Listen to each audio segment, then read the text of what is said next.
1200 మంది బిడ్డల అమర వీరులైతే వాళ్ళకు ఉద్యోగాలు వస్తాయని ఆశించారు.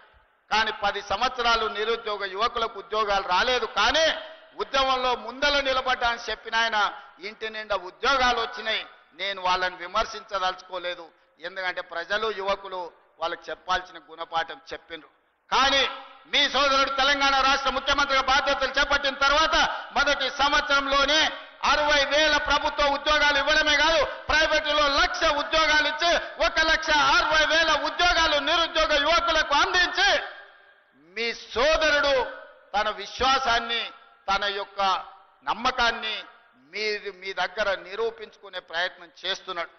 ఈ 15 నెలల్లో దాదాపుగా 3 లక్షల కోట్ల రూపాయలు విదేశీ పెట్టుబడులను తీసుకొచ్చి పారిశ్రామికంగా అభివృద్ధి చేయాలనే ప్రయత్నం చేస్తున్నాం. వీటన్నిటి కూడా మీ అండ ఉండాలి, మీ ఆశీర్వాదం ఉండాలి.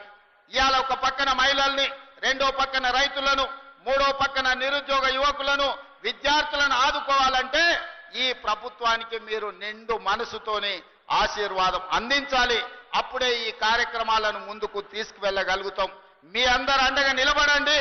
ఈ ప్రాంతాన్ని అభివృద్ధి చేసే బాధ్యత నేను తీసుకుంటాను. నేను మళ్ళొక్కసారి చెప్తున్న, ఎన్నికలు వచ్చినప్పుడే రాజకీయాలు, ఎన్నికల తర్వాత అభివృద్ధి చేయడమే నా లక్ష్యం. కేంద్ర ప్రభుత్వ సహకారం తీసుకుంటాం. నరేంద్ర మోడీ గారు ఒక్కసారి కాదు 50 సార్లైనా కలుస్తాం. మనకు రావాల్సిన నిధులు తెచ్చుకుంటాం, తీసుకోవాల్సిన అనుమతులు తీసుకొస్తాం. ఎందుకంటే కేంద్ర రాష్ట్ర ప్రభుత్వాలు సహకరించుకున్నప్పుడే, కలిసిమెలిసి పనిచేసినప్పుడే రాష్ట్రం అభివృద్ధి జరుగుతుంది తప్ప చెరువు మీద